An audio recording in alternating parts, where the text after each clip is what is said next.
So what we are seeing at this point is the completion of what you can call a nightmare tour of New Zealand.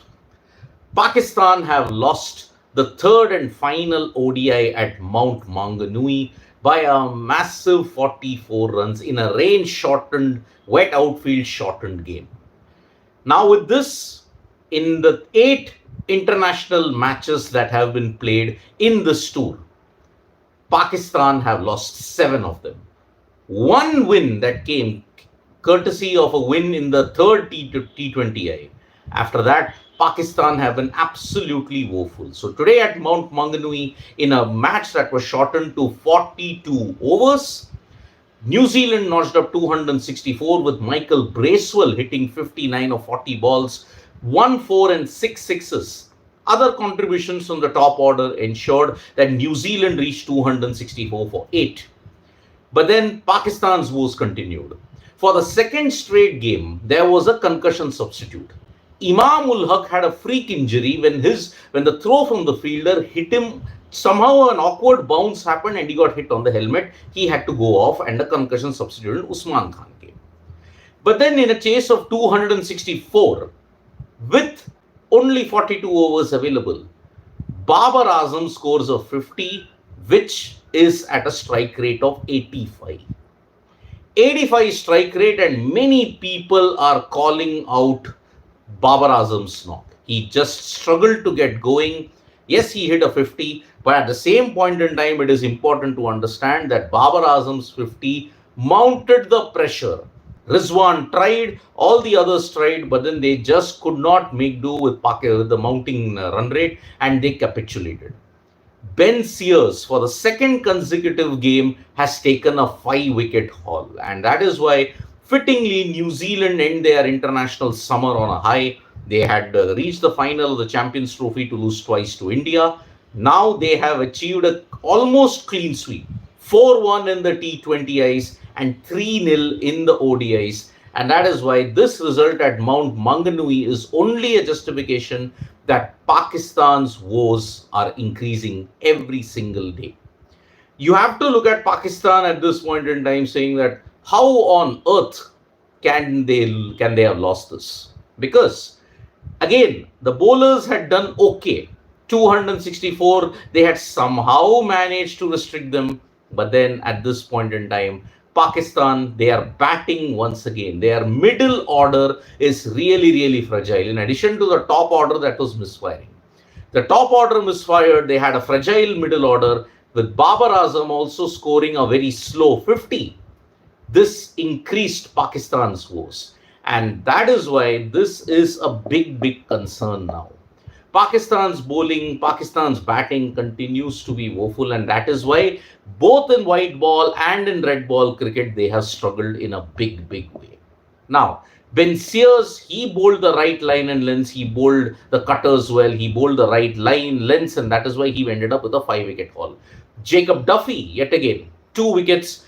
All the others chipped in at regular intervals. In New Zealand, minus their IPL stars, have managed to ensure that they do a double on Pakistan. It's almost a double whitewash that they have achieved against Pakistan. Look at it. 3-0 that they made in the Champions Trophy, plus in the Tri-Series that they played. Now 3-0 in the bilateral ODI series. 6-0. When was the last time New Zealand managed to win 6 consecutive ODIs against... when New Zealand managed to win 6 consecutive ODIs against Pakistan? I have to really look back into memory and think maybe somewhere in the 2000s it might have happened, but I don't think that was the case. Pakistan have often whitewashed New Zealand, but not in the other way. So this is a big, big issue that they have got. So to sum up, Pakistan's horror lasts 1 year. Started from the T20 World Cup, where they got eliminated in the first round, even with a loss to the USA. And then you look at Pakistan, they have continued to struggle since then. Last in the WTC cycle, then losing in the opening fixtures of the Champions Trophy. They just did not win a single game in the Champions Trophy. Lost to New Zealand, lost to India, wash out against Bangladesh, and that's it. Then when you look at it, this current tour, not won the T20I series. They lost it 4-1. They lost the ODI series 3-0. And it continues their horrendous record in New Zealand where they have not won ever since 2011. 2011 was the last time they won a 6-match ODI series 3-2. And then after that, now they've just not managed to win. In fact, if memory serves me right, even in the 90s, they have only won very few series in New Zealand when you have to look at ODIs. So, yes, this current tour sums up the nightmare for Pakistan. And how will they recover from this? I really don't know. It is going to be a very uphill task for Pakistan now. Now, they don't play international cricket until June, July. Pakistan are playing, the women's team are playing internationals, but now none of the others play international cricket. International cricket now, it is just going to take a break until June, July. So that's the way we're looking at it. We have got some comments here. Usual day for Pakistan. That's what Ruki Taki is saying. When did Pakistan reach in any ODI knockouts last time? 8 years ago. Yeah, Champions Trophy final. That's the way we're looking at it. Although if you look at it, ODI knockouts, okay, ICC events, they did reach the semi-final in 2021 and 2022, but both were T20 World Cups. Not surprising. Pakistan should know if Pakistan won any series, and it is a wonder like 152 nowadays. Yes, that criticism will come. Again, they have done the same mistake, opted to field again. If they batted first in all 3 games, at least they would have won one game. We don't know. I mean, again, we don't know which Pakistan will turn up. They could have lost all three also batting first. Who knows? I mean, that is the way Pakistan is at this point in time. Pak lost 3 matches in Pakistan, 3 in New Zealand versus New Zealand last 2 months. Agreed. And last time Pakistan won ODI series in New Zealand was in 2011. Yeah, I just mentioned it.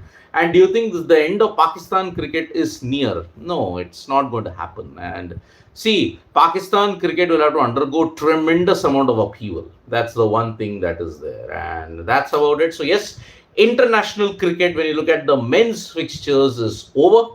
You will now see international cricket resume only in June.